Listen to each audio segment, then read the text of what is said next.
Mark Rutte, the Dutch Prime Minister, has already took aim at the romanticized vision of the European Union that pledges an ever closer union. He has also sought to align his country with other North European countries that value free trade and sovereignty over further political integration. Jeroen Dijsselbloem, a former Dutch finance minister and until late last year the leader of the Eurogroup, said the Dutch would lead on these practical values in a BBC interview. He told Evan Davis that French President Emmanuel Macron had not yet convinced the bloc to go along with his plans for deeper political union, and said these ideas will not happen in the near future.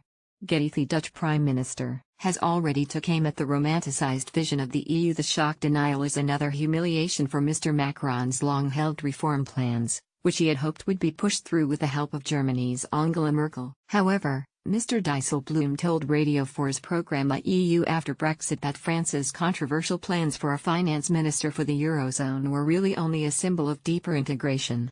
He complained that the economic proposals did not treat the real weaknesses of Europe, including borders, security and overdependence on banks.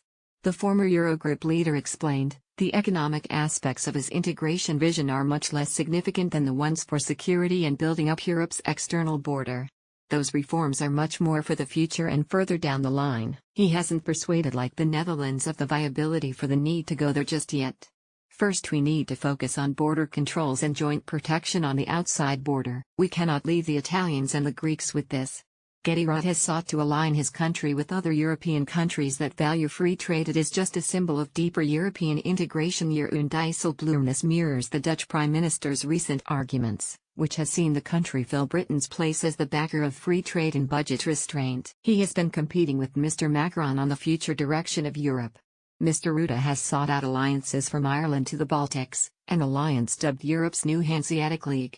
While France has been pushing for a Eurozone budget and finance minister, Mr. Rutte wants governments to fix their public finances before asking for EU taxpayers' help. Mr. Rutte has said he doesn't see the need for the French proposals since those roles should be the responsibility of each EU country. He added, it's not a French-German Europe. It's not just about Macron and Merkel but collectively how we as a 27 agree on the way forward.